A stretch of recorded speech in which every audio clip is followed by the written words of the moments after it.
നമസ്കാരം. അപ്പോൾ നമ്മൾ രണ്ടാം ദിവസത്തിലേക്ക് കിടക്കുകയാണ് അല്ലേ? ഈ ഓണത്തിന്റെ, ഈ ആനന്ദത്തിന്റെ, സന്തോഷത്തിന്റെ നാളുകളിലെ രണ്ടാം ദിവസത്തിലേക്ക് കിടക്കുമ്പോൾ ഇന്ന് നമ്മൾ ചിത്തിര ദിനമാണ് ആഘോഷിക്കുന്നത്.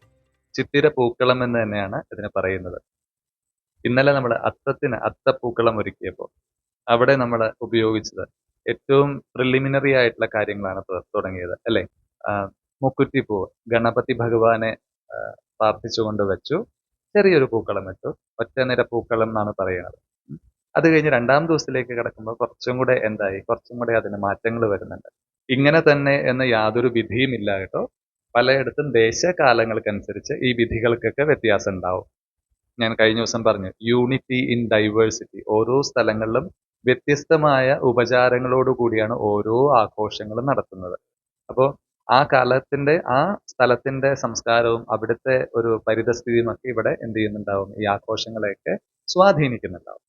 എന്നാലും പൊതുവെ ഇപ്പൊ സദ്യവട്ടം എന്ന് പറയുന്നത് പോലെ തന്നെ സദ്യക്ക് വിളമ്പുന്ന ഭക്ഷണ സാധനങ്ങൾക്ക് കൃത്യം ഒരു ചിട്ടവട്ടമുണ്ടല്ലോ. അതുപോലെ ദശപുഷ്പം എന്ന് പറയുന്നത് പോലെ തന്നെ ഓണത്തിനും കുറച്ച് പൂക്കള് ഇങ്ങനെ അലങ്കരിക്കണം എന്നൊരു ചെറിയ വിധി കാണുകയുണ്ടായി. അതാണ് നമ്മളിവിടെ വിശദീകരിക്കുന്നത്. ഇങ്ങനെ നല്ലൊരു ട്രഡീഷൻ ഉണ്ടെങ്കിൽ അത് ഒന്ന് സൂക്ഷിച്ചു വെച്ചാൽ നല്ലതല്ലേ എന്ന ചിന്തയാണ് ഇത് ഷെയർ ചെയ്യാനായിട്ട് എനിക്ക് പ്രേരണയായത്. ഒരുപാട് സ്ഥലങ്ങളിൽ നിന്ന് ഡാറ്റ എടുത്തിട്ടുണ്ട് ഈ ഒരു കാര്യം ഇവിടെ അറിയിക്കാനായിട്ട്.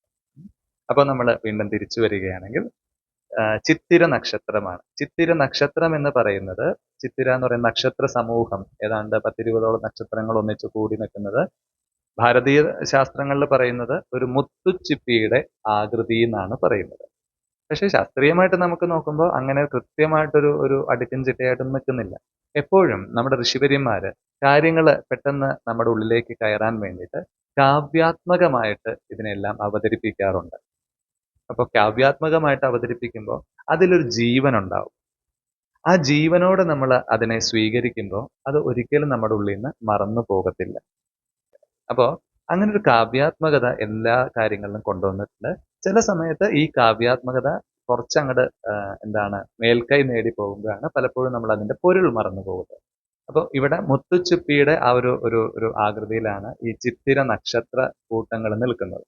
അപ്പോൾ ചിത്തിര നാളിലാണ് നമ്മൾ ചിത്തിര പൂക്കളം ഇടുന്നത്. പൊതുവെ പറയുന്നത് ശുഭ്രപുഷ്പങ്ങൾ, അതായത് കുറച്ച് വെളുത്ത നിറത്തിലുള്ളതായിരിക്കാം. അതുപോലത്തെയുള്ള വളരെ പ്ലസന്റ് ആയിട്ടുള്ള വെണ്മയുള്ള പൂക്കളുകൾ എന്നാണ് ഒരിടത്ത് പറഞ്ഞു വച്ചിരിക്കുന്നത്.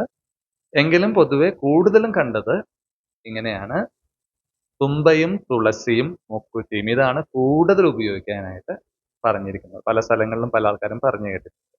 അപ്പോൾ തുമ്പയും തുളസിയും മുക്കുറ്റിയും വെച്ചുകൊണ്ടാണ് ഈ ദിവസം നമ്മൾ എന്ത് ചെയ്യുക, പൂക്കളങ്ങളൊക്കെ ഡിസൈൻ ചെയ്യുക. മുക്കുറ്റി ഇന്നലെ ഓൾറെഡി നമ്മൾ പറഞ്ഞു. അതിന്റെ ഒപ്പം തുമ്പയും തുളസിയും കൂടെ എന്ത് ചെയ്യാണ്, കൈകോർക്കുകയാണ്.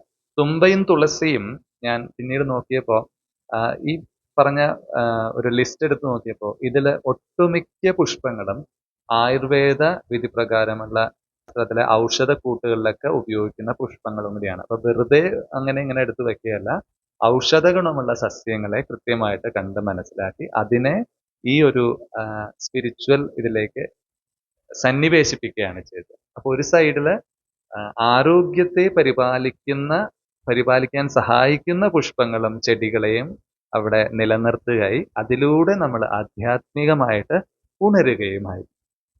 മഹത്തായ ഒരു സന്ദേശമാണ് ഭാരതം നമുക്ക് നൽകിയത്. ആത്മീയതയും ഭൗതികതയും ഒരേപോലെ കൈകോർത്തു പോകുമ്പോഴാണ് ജീവിതം പൂർണ്ണമാകുന്നതെന്ന് ഈശാവാസ്യ ഉപനിഷത്തുകൾ പോലെയുള്ള മഹത്തായ ഉപനിഷത്തുകൾ പറയുന്നുണ്ട്. അതേ ഒരു കീഴ്വഴക്കം ഇവിടെ നമുക്ക് കാണാം. ഒരുപാട് ഔഷധ ഗുണമുള്ള 2 പൂക്കളാണ് അല്ലെ? തുമ്പപ്പൂവിന്റെ ശാസ്ത്രീയ നാമം എന്ന് പറയുന്നത് ല്യൂക്കാസ് ആസ്പെറ എന്നാണ് പറയുന്നത്. പ്രൊനൗൺസിയേഷന് ചെറിയ വ്യത്യാസം ഉണ്ടാവും കേട്ടോ. അങ്ങനെയാണ് പറയുന്നത്. ഇത് പനിക്ക് നല്ലതാണ്, ആന്റി ഇൻഫ്ലമേറ്ററി ആണ്, ആന്റി ഓക്സിഡന്റ് ആണ്, രോഗപ്രതിരോധത്തിനൊക്കെ ഒരുപാട് ഹെൽപ്പ് ചെയ്യുന്നതാണ്. തുളസിയെ പിന്നെ പ്രത്യേകം പറയേണ്ട ആവശ്യമില്ല അല്ലെ? തുളസി വളരെയധികം ഔഷധ ഗുണമുള്ളതാണ്. നമ്മൾ ദിവ്യമായിട്ട് കണ്ട് പൂജിക്കുന്ന. അപ്പൊ ഒരുപാട് രോഗങ്ങൾക്കും ചെറിയ മുത്തശ്ശി വൈദ്യത്തിനൊക്കെ തുളസി പൂക്കൾ നമ്മൾ ഉപയോഗിക്കാറുണ്ട്. തുളസി തന്നെ പല രീതിയിലുണ്ട്. രാമതുളസിയുണ്ട്, കൃഷ്ണ തുളസിയുണ്ട്, കർപ്പൂര തുളസിയുണ്ട്. അപ്പം അങ്ങനെ പല വ്യത്യസ്ത തരത്തിലുള്ള തുളസിയുണ്ട്. അപ്പൊ ഇതെല്ലാം ഔഷധ സസ്യങ്ങളാണ്. ഇപ്പൊ ഈ ഔഷധ സസ്യങ്ങളെ പരിപാലിക്കുക വഴി പ്രകൃതിയെ നമ്മൾ എന്ത് ചെയ്യാണ്? നമ്മൾ പ്രൊട്ടക്ട് ചെയ്യുകയാണ് ഇതിലൂടെ. അപ്പോൾ ഇനിയുള്ള കാലം എന്ന് പറയുന്നത് ഇങ്ങനെയുള്ള കീഴ്വഴക്കങ്ങളൊക്കെ മറന്നുകൊണ്ട് പുതിയൊരു തലത്തിലേക്കാണ് അവരുടെ പോക്ക്. എത്രയൊക്കെ വികാസം മനുഷ്യൻ പ്രാപിച്ചാലും പ്രകൃതിയില് സസ്യലതാദികളില്ലാതെ ജീവിതം മുൻപോട്ട് പോകാൻ കഴിയില്ല. അപ്പോ ഇത്തരം ചെടികളൊക്കെ ഇപ്പൊ അന്യം നിന്ന് പോയിക്കൊണ്ടിരിക്കുകയാണ്. പ്രത്യേകിച്ച് തുമ്പപ്പൂ ഈ എക്കോ ഈ പഠിക്കുന്ന ആൾക്കാര്, സസ്യങ്ങളെ കുറിച്ച് പഠിക്കുന്ന ആൾക്കാർ പറയുന്ന തുമ്പപ്പൂ വംശനാശ ഭീഷണി നേരിട്ട് കൊണ്ടിരിക്കുന്നു എന്നാണ് പറയുന്നത്. അത് എവിടെയെങ്കിലും കണ്ടാൽ നശിപ്പിച്ച് കളയാതെ കുറച്ചൊക്കെ എവിടെയെങ്കിലുമൊക്കെ നമുക്ക് ഈ 10 ദിവസങ്ങളിൽ ഉപയോഗിക്കുന്ന പൂക്കളൊക്കെ ചെറിയ ചെറിയ ഗ്രോ ബാഗ്സിലോ ചെറിയ ചെടിച്ചട്ടിയിലോ അധികം കാട് പിടിക്കാത്ത രീതിയിൽ ഒന്ന് പരിപാലിക്കുകയാണെങ്കിൽ വീടും വളരെ പോസിറ്റീവ് ആകും. അതേപോലെ തന്നെ ആ പൂക്കൾ നമുക്ക് അന്വേഷിച്ച് വേറെ പുറത്തേക്കൊന്നും പോകേണ്ട ആവശ്യമില്ല. അതുപോലെ പണവും ലാഭിക്കാം. നമുക്ക് ഇതുപോലെ കുറെ പൂക്കൾ നമ്മുടെ വീടിന്റെ ഉള്ളിൽ ഉമ്മറത്ത് തന്നെ ഉണ്ടെങ്കിൽ നമുക്ക് പണം കൊടുത്ത് വേറെ ദൂരെ നിന്ന് പുഷ്പങ്ങൾ മേടിക്കേണ്ട ആവശ്യമില്ലല്ലോ. അപ്പൊ അതൊരു നല്ല കാര്യമാണ് അല്ലേ? അതുപോലെ സസ്യലതാദികളുടെ പ്രാധാന്യം നമുക്കറിയാം. ഇനി വരുന്നൊരു തലമുറയ്ക്ക് ഇവിടെ വാസം സാധ്യമോ? ഇനി വരുന്നൊരു തലമുറയ്ക്ക് ഇവിടെ വാസം സാധ്യമോ? ഇങ്ങനെ ഒരു പാട്ട് നിങ്ങൾ കവിത പലരും പാടി കേട്ടിട്ടുണ്ട് അല്ലേ? ഇതൊരു ചോദ്യം കൂടിയാണ്. ഇങ്ങനെ പോയിക്കൊണ്ടിരുന്നാൽ എല്ലാ ഫലമൂലാദികളെ നമ്മൾ നശിപ്പിച്ച് പുതിയ രീതിയിൽ പോയിക്കൊണ്ടിരുന്നാൽ എങ്ങനെ പ്രകൃതി അതിന്റെ താളം കണ്ടെത്തും? അതിന്റെ താളം നഷ്ടപ്പെടുമ്പോൾ അത് എങ്ങനെയെങ്കിലും തിരിച്ചു പിടിക്കും പല രീതിയിലായിട്ട്. അത് അവിടെ ഗുണദോഷങ്ങളൊന്നും നോക്കിയിട്ടായിരിക്കില്ല പ്രകൃതിയുടെ നടപടികൾ. ഈശ്വര തുല്യമായിട്ട് പ്രകൃതിയെ ആരാധിച്ച കണ്ട ഒരു നാടാണ് നമ്മുടെ രാഷ്ട്രം. ഈശ്വര തുല്യമായിട്ട് കാണാന്ന് വെച്ചാൽ കണ്ണിലെ കൃഷ്ണമണി പോലെ പ്രകൃതിയെ സംരക്ഷിക്കുക എന്നുള്ളത് ഓരോരുത്തരുടെയും ദൗത്യം കൂടിയാണ്. അപ്പോൾ ഈ ഒരു കാര്യം നമ്മൾ വീണ്ടും വീണ്ടും ഓർക്കണം. അപ്പോൾ വീണ്ടും വീണ്ടും എല്ലാവർക്കും ഈ ചിത്തിര ദിനത്തിന്റെ, ചിത്തിര പൂക്കളത്തിന്റെ, ചിത്തിര നാളിന്റെ എല്ലാ ഐശ്വര്യവും സമൃദ്ധിയും ആശംസിക്കുന്നു. അതുപോലെ തന്നെ ഈ ദിവസങ്ങളിൽ ഈ തുമ്പയും തുളസിയും മുക്കുറ്റിയും ചേർത്ത് പൂക്കളമിടുന്നത് ശിവശക്തികൾക്കുള്ള പ്രണാമങ്ങളാണെന്നാണ് പറയപ്പെടുന്നത്. ആധ്യാത്മികമായിട്ട് പറയുകയാണെങ്കിൽ ശിവതത്വത്തെയും ശക്തിതത്വത്തെയും ഒരേപോലെ നമ്മൾ ഇവിടെ നമസ്കരിക്കുകയാണ്. ശിവതത്വം എന്ന് പറയുന്നത് എന്താ? അചഞ്ചലമായി നിൽക്കുന്ന, സദാ ഒന്നിനുമിളകാതെ സദാ സാക്ഷീഭാവത്തിൽ നിലകൊള്ളുന്ന ആ ഒരു ചൈതന്യമാണ് ശിവതത്വം, ബോധം. ശക്തി എന്ന് പറയുന്നതോ അത് ഊർജമാണ്, എനർജിയാണ്. അതാണ് ഈ പ്രപഞ്ചം മുഴുവനും പരിണാമങ്ങൾക്ക് വിധേയമായി നടനമാടുന്നത് പോലെ ഇങ്ങനെ ഒഴുകുന്ന ആ ചൈതന്യമാണ്, ഈശ്വര ചൈതന്യത്തെയാണ് ശക്തി എന്ന് പറയുന്നത്. ഞാൻ പറയുന്നത് ശിവപാർവതി എന്ന ആ പേഴ്സണാലിറ്റിക്ക് അപ്പുറമുള്ള താത്വികമായിട്ടുള്ള ഒരു അർത്ഥത്തെയാണ് പറയുന്നത്. പൗരാണിക ഭാഷയിൽ അതിന് പേഴ്സണാലിറ്റി ഉണ്ട്. കുറച്ചും കൂടി അങ്ങോട്ട് ഉള്ളിലേക്ക് കടക്കുമ്പോൾ വേദവേദാന്തങ്ങളിലെ ഭാഷയിലേക്ക് വരുമ്പോൾ അത് എന്താണ്? തത്വങ്ങളായിട്ടാണ് മാറുന്നത്. അപ്പൊ ശിവം എന്ന് പറഞ്ഞാൽ അചഞ്ചലമായത്. ശിവസ്ഥാണു എന്ന് പറഞ്ഞുകൊണ്ടാണ് ശിവസഹസ്രനാമം തന്നെ തുടങ്ങുന്നത് അല്ലെ? അപ്പൊ ആ അചഞ്ചലമായി നിൽക്കുന്ന ചൈതന്യം, അത് ബോധം തന്നെ നമ്മുടെ ഉള്ളിൽ തന്നെ ഉണ്ട്, അത് നമ്മുടെ ജീവൻ. അതേപോലെ ശരീരം പരിണാമങ്ങൾക്ക് വിധേയമായിക്കൊണ്ടിരിക്കുകയാണ്, അത് ശക്തിയുടെ ഭാഗമാണ്. അതാണ് ശിവശക്തിയായുക്തോ യതി ഭവതി ശക്തപ്രഭവിതും. ശക്തിയോട് ചേർന്ന് ശിവൻ ചേർന്നപ്പോൾ ഈ പ്രപഞ്ചമാകുന്ന മഹാനടനം സംഭവിച്ചു തുടങ്ങി. അപ്പോൾ ഈ ശിവശക്തി ചൈതന്യങ്ങൾക്കാണ് തുമ്പയും തുളസിയും മുക്കുറ്റിയും എല്ലാം വെച്ചുകൊണ്ട് നമ്മുടെ പ്രണാമങ്ങൾ അർപ്പിക്കുന്നത്. അതതിന്റെ ആധ്യാത്മികമായിട്ടുള്ള തലം. ഇതേ ദേവചൈതന്യങ്ങൾ പിന്നെയും റിപ്പീറ്റ് ചെയ്ത് വരുന്നുണ്ട് വരും ദിവസങ്ങളിലൊക്കെ. എങ്കിലും ഈ ഒരു ദിവസം ശിവചൈതന്യത്തിനും ശക്തി ചൈതന്യത്തിനെയും നമസ്കരിച്ചുകൊണ്ട് പ്രകൃതി തന്നെയാണ് ഇവരുടെ യഥാർത്ഥത്തിലുള്ള നടന വിഹാര കേന്ദ്രം. അപ്പൊ പ്രകൃതിയെ സംരക്ഷിച്ചുകൊണ്ട് നമുക്ക് ആ ഹൃദയത്തിലുള്ള ആനന്ദത്തെ നമുക്ക് ഓണത്തിന്റെ ആ പൂവിളിയുമായിട്ട് നമുക്ക് മുമ്പോട്ട് കൊടുക്കാം അല്ലേ?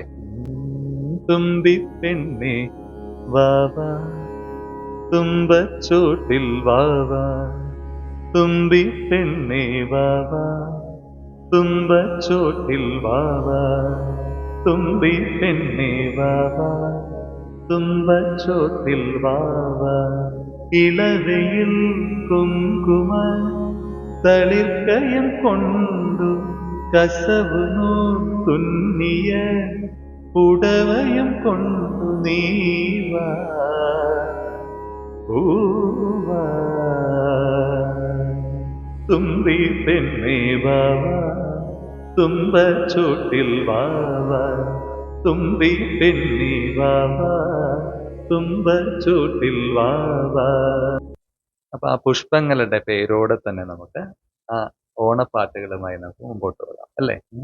തുമ്പയും തുളസിയും കുടമുല്ലപ്പൂവും തൊഴുകയ്യായി വിരിയണ മലനാട് വേലയും പൂരവും കൊടിയേറും കാവിൽ വെളിച്ചപ്പാടുറയണ വള്ളുവനാട് ഒരു വേളിപ്പെണ്ണായി ചമഞ്ഞൊരുങ്ങും നല്ലൊരു നാട്. തുമ്പയും തുളസിയും കുടമുല്ലപ്പൂവും തൊഴുകയ്യാൽ വിരിയണ മലനാട് വേലയും പൂരവും കൊടിയേറും കാവിൽ വെളിച്ചപ്പാടുറയണ വള്ളുവനാട് ഒരു വേളിപ്പെണ്ണായി ചമഞ്ഞൊരുങ്ങും നല്ലൊരു നാട് ഒരു വേളിപ്പെണ്ണായി ചമഞ്ഞൊരുങ്ങും നല്ലൊരു നാട്. നീലനിലാവിൽ പുഴയിലെ മീനുകൾ മിഴിപൊത്തിക്കളിക്കണ നേരം നീലനിലാവിൽ പുഴയിലെ മീനുകൾ മിഴിപൊത്തിക്കളിക്കണ നേരം മാമ്പൂക്കൾ വിരിയും കൊമ്പിൽ മലയെണ്ണാനൊരു ചാഞ്ചാട്ടം പൂവാലിൽ പയ്യോടൽപ്പം കുശലം ചൊല്ലാൻ സന്തോഷം നാട്ടുമഞ്ഞിൻ ഒളിച്ചൊരുങ്ങി അയലത്തെ മാടത്തത്തെ വായോ തുമ്പയും തുളസിയും കുടമുല്ലപ്പൂവും തൊഴുകയ്യാൽ വിരിയണ മലനാട് ഒരു വേളിപ്പെണ്ണായി ചമഞ്ഞൊരുങ്ങും നല്ലൊരു നാട് ഒരു വേളിപ്പെണ്ണായി ചമഞ്ഞൊരുങ്ങും നല്ലൊരു നാട്.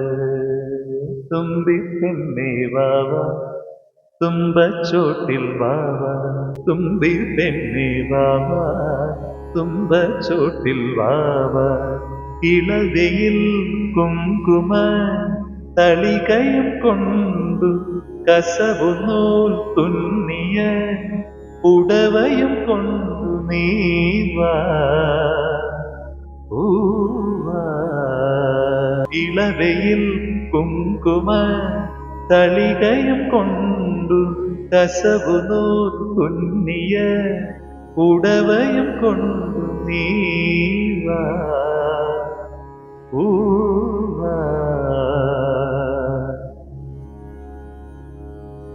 വീണ്ടും വീണ്ടും ചിത്തിരപ്പൂക്കളത്തിന്റെ ചിത്തിരനാളിന്റെ എല്ലാ ആശംസകളും അർപ്പിക്കുന്നു. അടുത്ത ദിവസം പുതിയ വിശേഷങ്ങളുമായി കൂട്ടും. ഓക്കെ, ജയ് ഗുരുദേവ്. ഓക്കെ, ജയ് ഗുരുദേവ്.